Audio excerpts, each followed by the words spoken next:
The storm hit Oakhaven the way everything bad hits a man who's already down without warning and without mercy. Elias Vance stood on the porch of the farmhouse his grandfather had built with bare hands in 1923, watching his own son's silhouette behind the frosted glass of the front door. The porch light flickered. -17 Fahrenheit.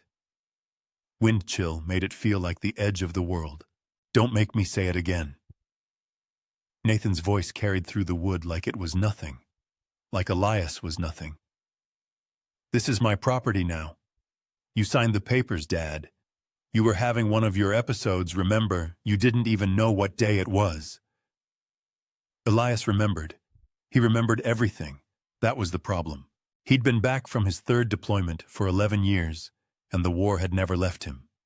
It lived in the creak of floorboards at 3 a.m. It lived in the smell of diesel smoke. It lived in the way his hands still went for a weapon that wasn't there when a car backfired on Route 9. PTSD. 3 syllables that couldn't begin to describe what it felt like to have your own mind set up ambushes against you. Nathan. His voice came out steadier than he felt. This land's been in our family since your great-grandfather broke the first ground. You can't just... I can. I did. A pause. The sound of a deadbolt sliding home. There's a space heater in the shed. You've got till morning before I call the sheriff. The door light went off. Elias stood there in the dark for a long moment. Snow driving sideways across his face, the kind of cold that gets into the bone and sets up residence. He was 61 years old. A retired chief petty officer with 3 bronze stars and a Purple Heart he kept in a shoebox. And his own son had just locked him out of his family home like a stray dog. He pulled his coat tighter and stepped off the porch. Havoc was waiting for him at the bottom of the steps.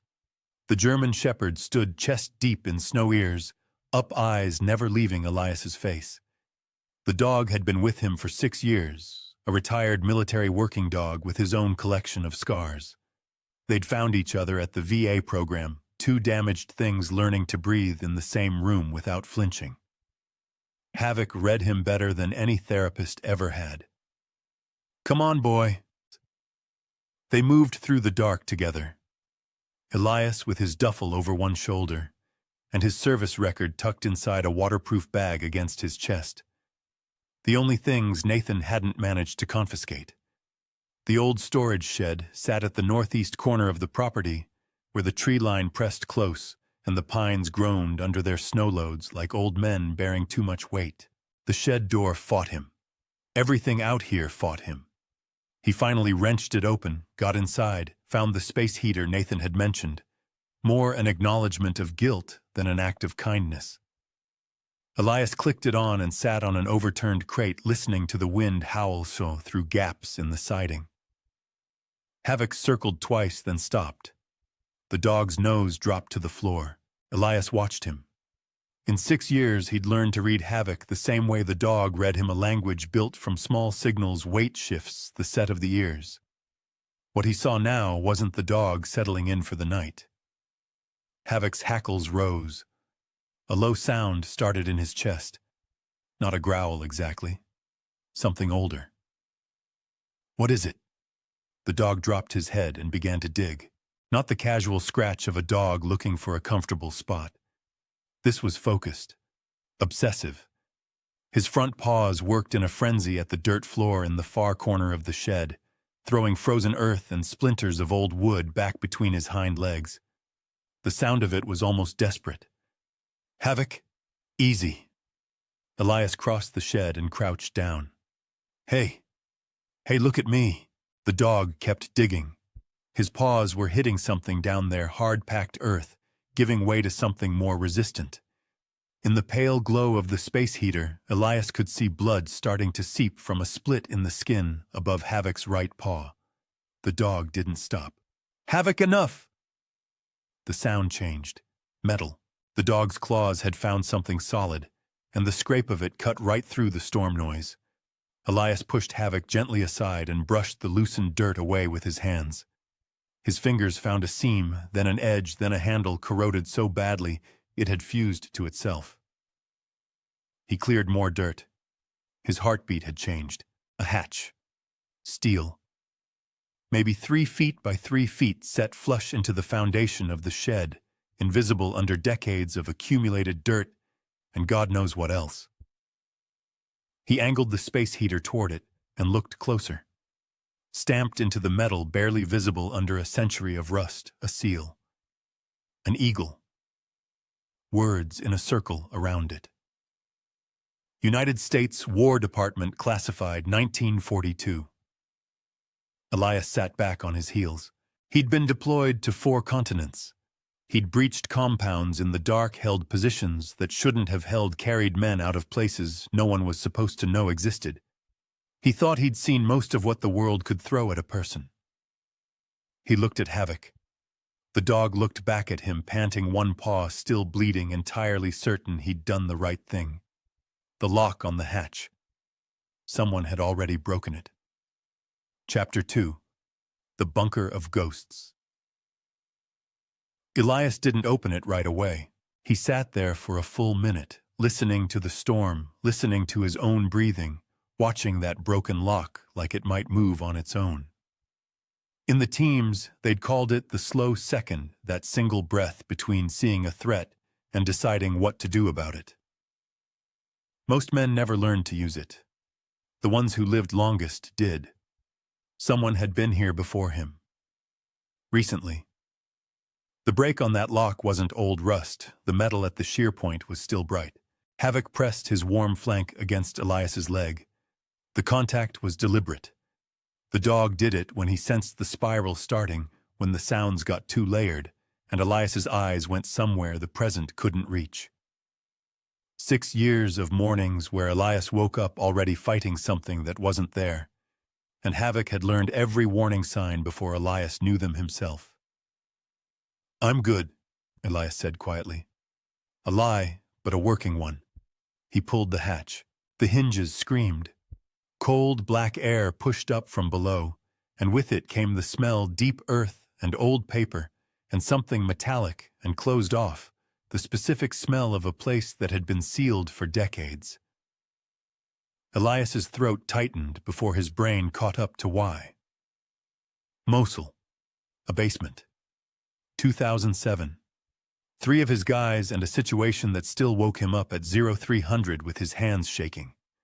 The smell wasn't the same. But smell doesn't negotiate with the rational mind. He felt his chest compress. The shed walls got closer. The sound of the storm outside went underwater and muffled, replaced by a high-pitched pressure behind his ears that he recognized as the beginning of a full episode. Then Havoc's nose found his hand. A single soft nudge. Right here. Right now. Just me and you. Elias exhaled through his teeth, counted to 4, exhaled again. He turned on his flashlight and went down. The ladder held. 14 rungs, solid steel set into a concrete shaft. At the bottom, his boots hit a floor that rang hollow and flat, and he swung the flashlight in a slow arc. The room was larger than the shed above it. Much larger. Maybe 40 feet across, low-ceiling concrete walls reinforced with steel ribbing that had oxidized green in the moisture. Military-grade shelving ran the length of 2 walls, still stocked canvas-wrapped equipment, bundles, crated supplies, a hand-crank radio the size of a small suitcase. In the center, a map table.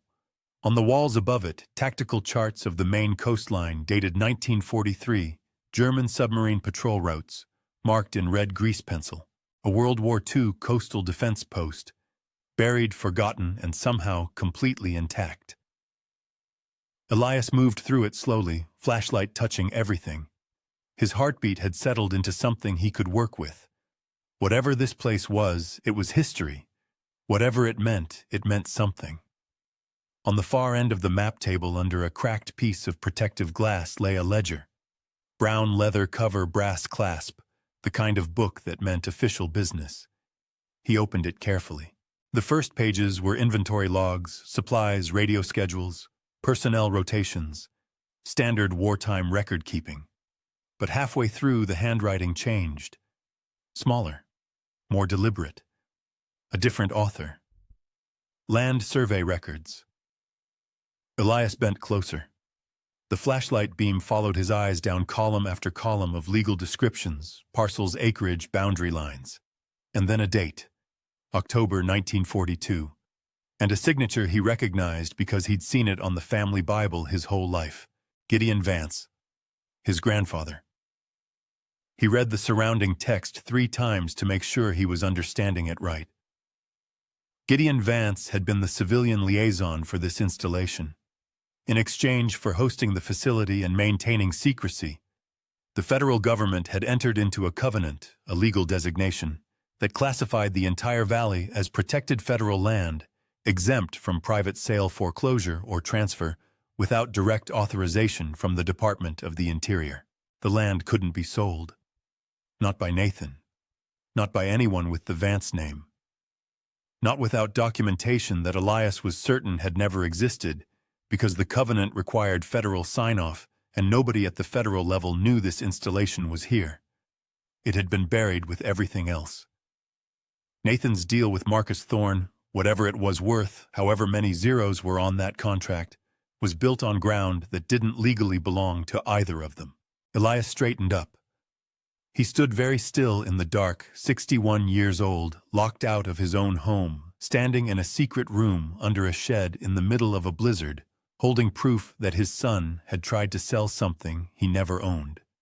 He folded the relevant pages carefully and tucked them inside his jacket against his chest. That was when the lights hit him. 4 beams coming from the far end of the bunker, a second entrance he hadn't found yet. The beams swept across the ceiling and dropped onto him all at once. Tactical placement. Practiced. Before his eyes could adjust, he heard the sound. 4 distinct mechanical clicks, the sound of rounds being chambered, each one deliberate, each one meant to be heard. Set it down. The voice was flat, regional, not local. Hired. The ledger. Set it on the table. Hands where I can see them. Elias didn't move. His eyes were adjusting. He could make out shapes behind the lights. 4 men. Body armor. No insignia. Not law enforcement. Not military. Private. Last time, the voice said. Above him, through 14 feet of earth and concrete, havoc began to bark. Chapter 3. Blood on cold snow. The man closest to Elias made the first mistake. He stepped forward. Put himself inside arm's reach. In the dark behind the glare of his own flashlight, he couldn't see what Elias's hands were doing. Elias had spent 22 years in the teams, learning how small a space a fight actually happens in. Not the movie's version, not the wide-open choreography. The real thing, 2 feet, sometimes less. The difference between going home and not going home lived in that 2 feet. He didn't reach for the ledger pages in his jacket. He was already moving. One motion, left hand deflecting the weapon arm at the wrist, body rotating to take himself off the center line. The flashlight spun across the concrete floor. The man made a sound that wasn't a word. The other 3 reacted, but reaction is always 1 beat behind action, and 1 beat in a confined space is a significant disadvantage. Elias got 2 of them tangled with each other in the dark. He moved toward the ladder. Fast.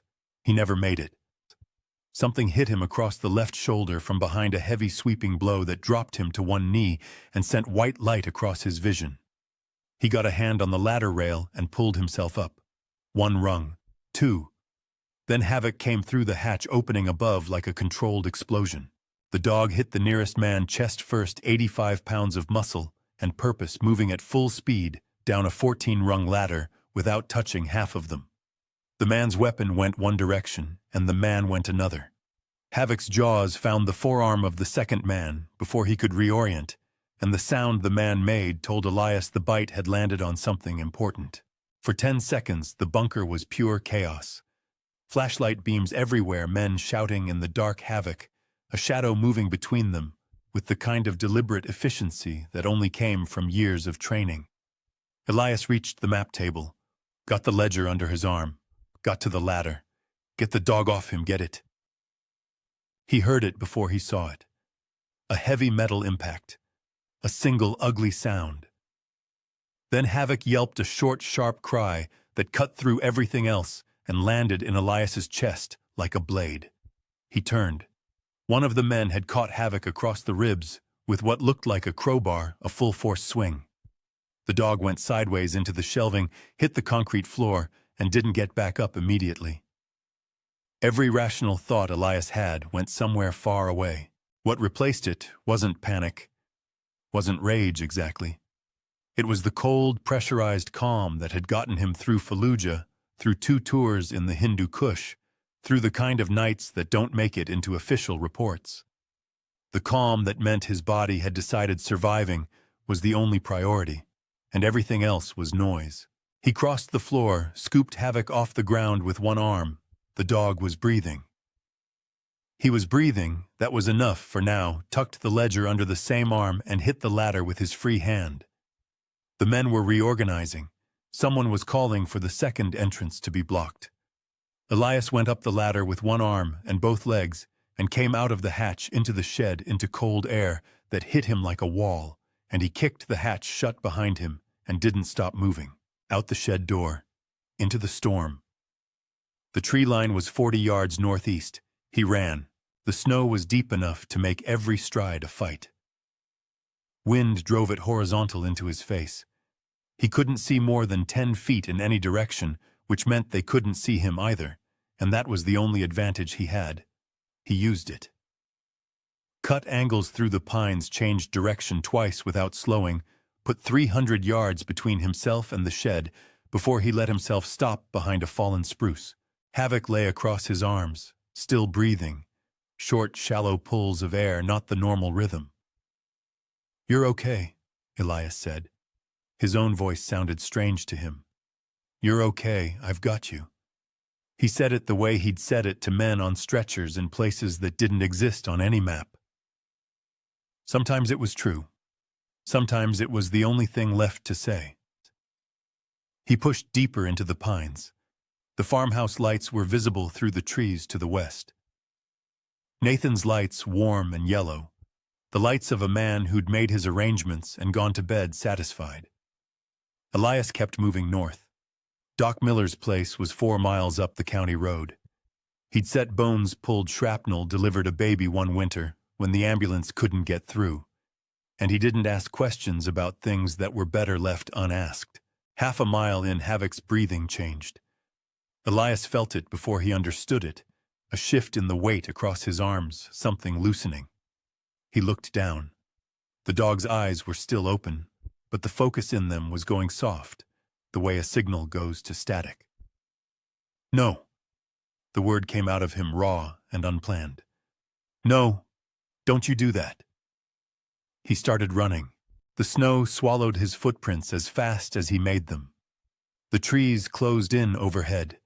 The wind dropped to a howl, and then dropped further to something almost like silence, the terrible quiet of a storm finding its second wind.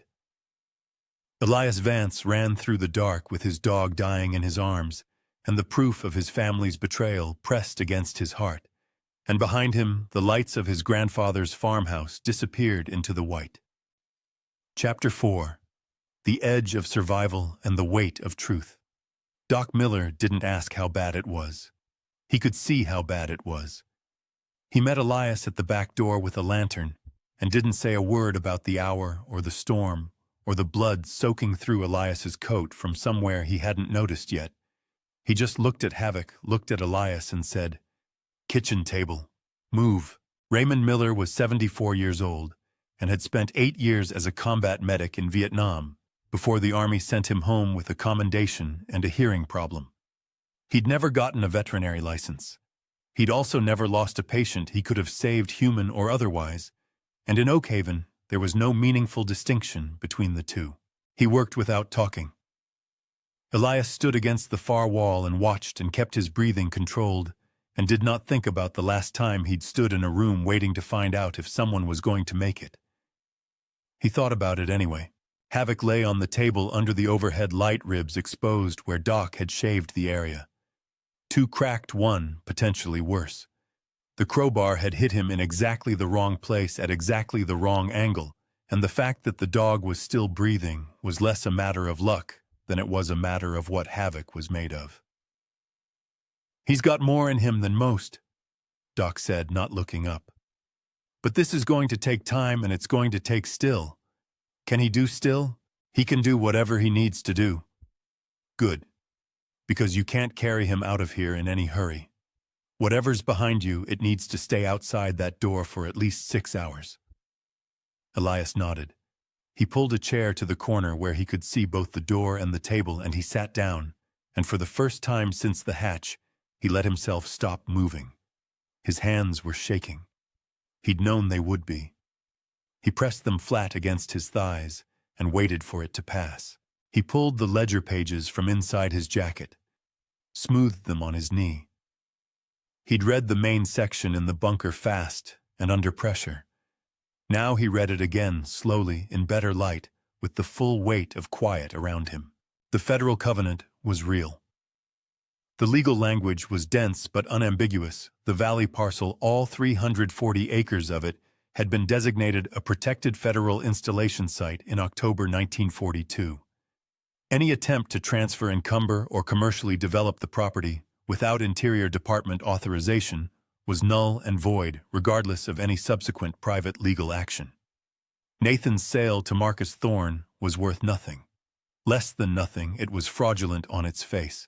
But it was the last section of the ledger that stopped him cold. The final 12 pages weren't inventory or legal covenant. They were financial records, transaction records, dated 1987 through 1994 in a handwriting he didn't recognize.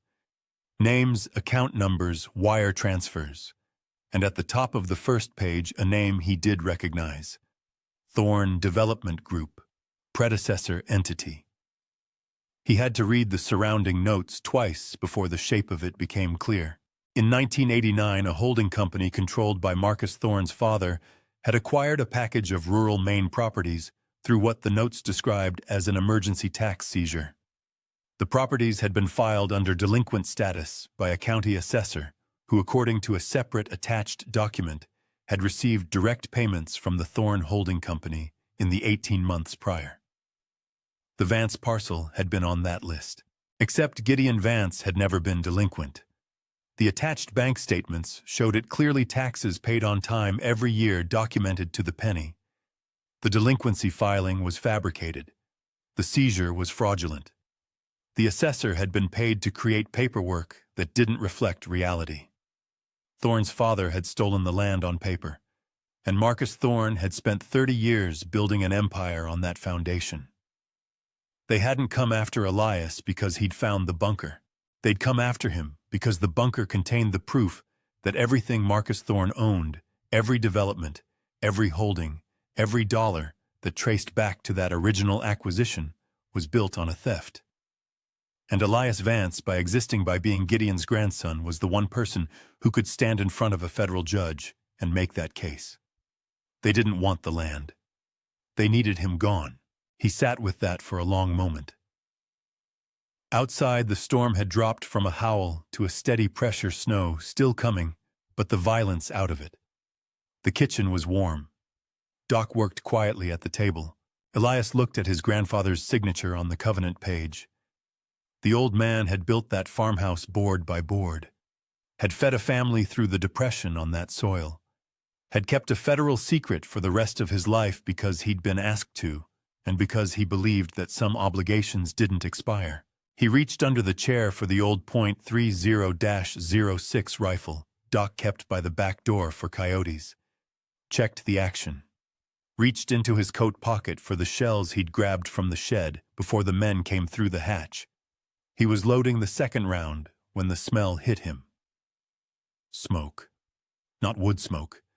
The chemical bite of accelerant. He was at the window in 2 steps. Through the frost he could see at the back of Doc's property where the tree line met the fence. Flashlight beams moving. And along the base of the clinic's outer wall, where the old clapboard siding met the foundation, something orange and low was beginning to take hold. "Doc." His voice was flat. "We have a problem." Doc looked up from the table, looked at the window, looked at Havoc still breathing, still nowhere near able to move. Neither of them said what they were both thinking. The fire made the decision for them. Chapter 5. The SEAL's Reckoning. Doc Miller had built his clinic with his own hands in 1981, and he'd built it the way men of his generation built things: over-engineered, over-insulated, with 2 exits, because one exit was a trap. The second exit was a root cellar door on the north wall that opened into a drainage ditch running parallel to the county road. Doc had it open in 12 seconds. He got his medical bag. He got the ledger pages Elias handed him. And then he did the thing that told Elias everything he needed to know about Raymond Miller's character. He went back to the table, disconnected all. Havoc from the IV line, with practiced hands, wrapped the dog in a moving blanket and said, "Take him, go, I'll follow. You can't carry him, and I'm not leaving my patient in a burning building." Doc's voice had no argument in it. "Go." Elias went. The ditch was 3 feet deep and packed with snow, which meant it was invisible from the tree line where Thorne's men were positioned.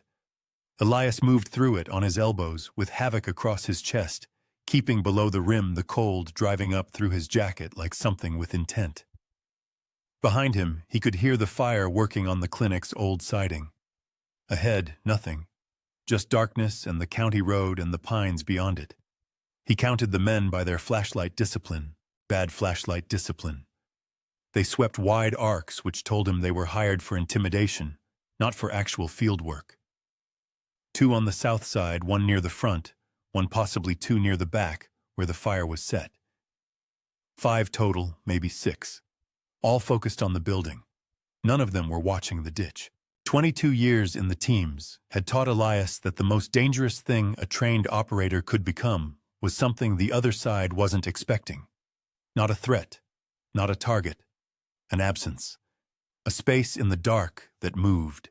He got Havoc to the far side of the road, settled the dog against a pine with the blanket tucked close.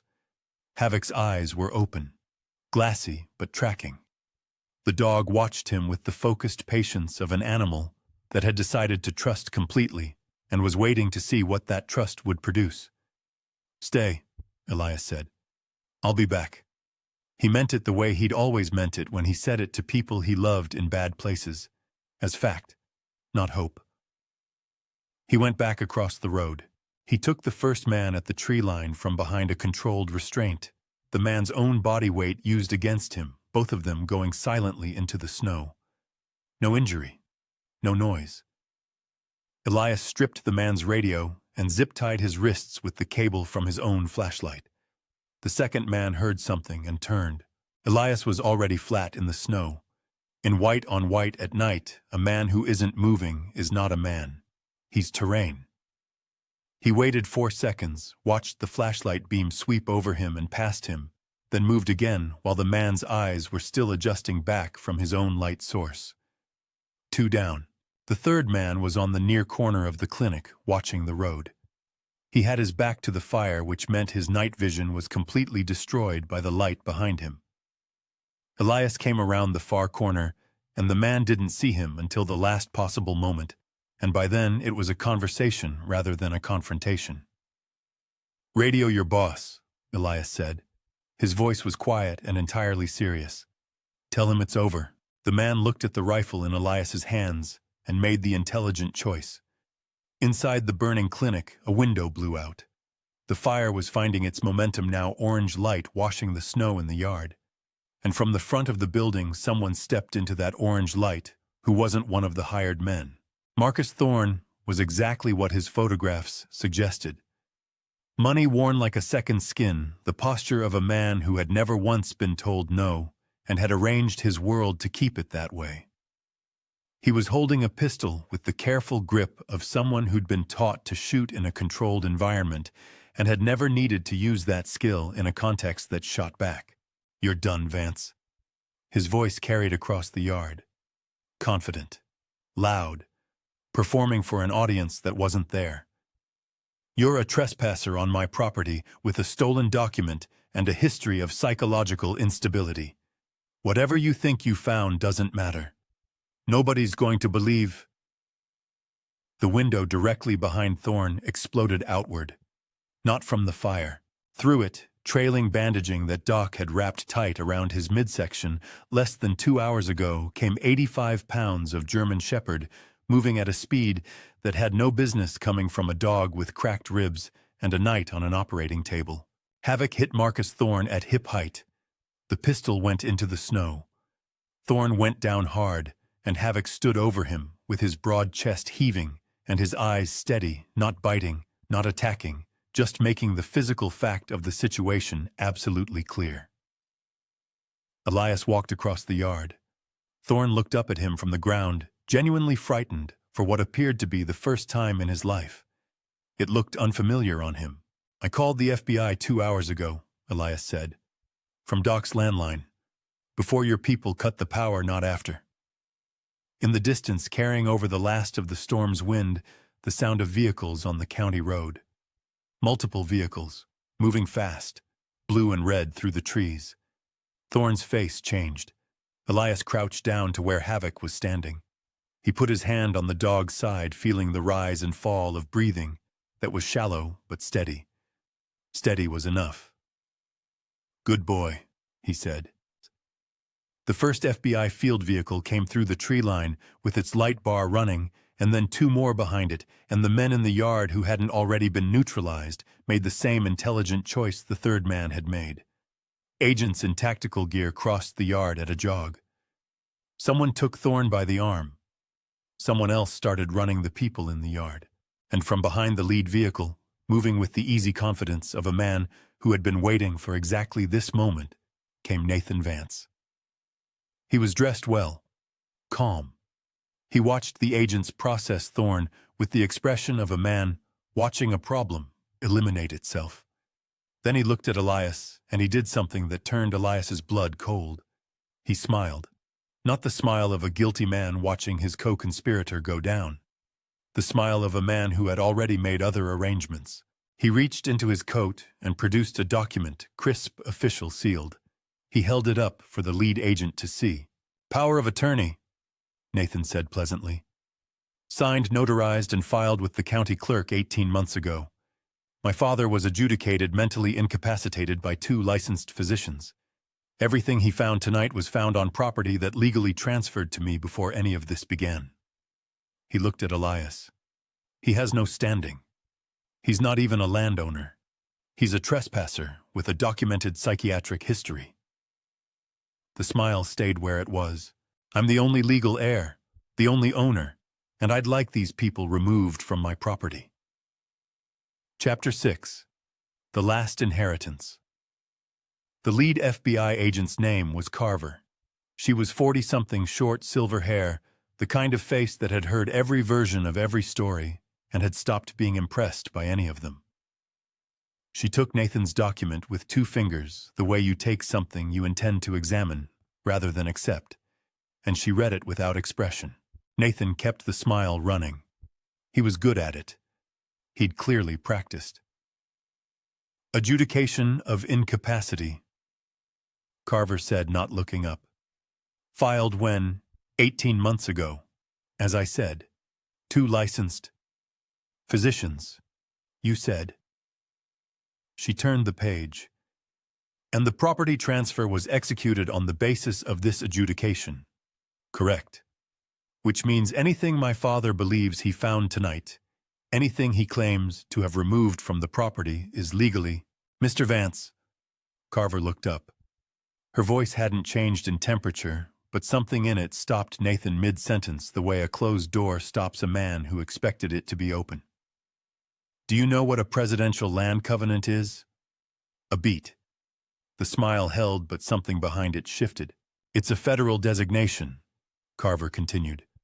"Established under executive authority that supersedes all subsequent private legal action regarding a designated parcel, including transfers, including adjudications, including notarized documents filed with county clerks by people who believed they understood what they were doing."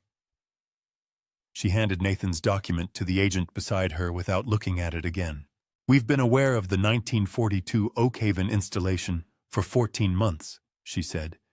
We became aware of it when Marcus Thorne's attorneys filed the first round of development permits with the Interior Department and triggered an automated flag on a classified land registry that nobody had checked since the Truman administration.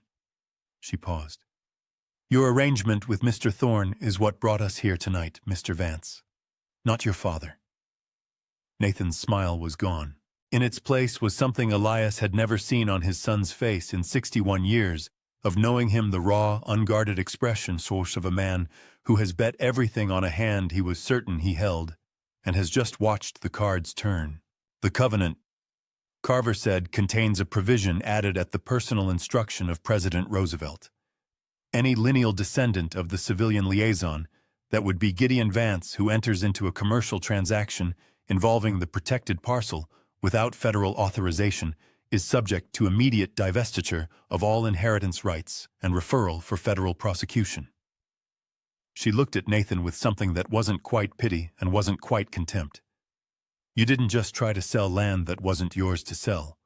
You triggered a clause that's been sitting in a vault for 83 years, waiting for exactly this situation. Nathan said something. Elias didn't hear what it was.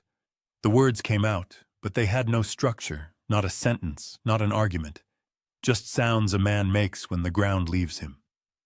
Two agents moved to Nathan's sides with the quiet efficiency of people who have done this before, and will do it again, and feel nothing particular about it either way. Elias watched his son's hands get cuffed. He watched the agents walk him toward the vehicle.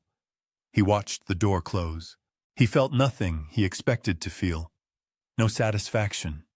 No grief, exactly.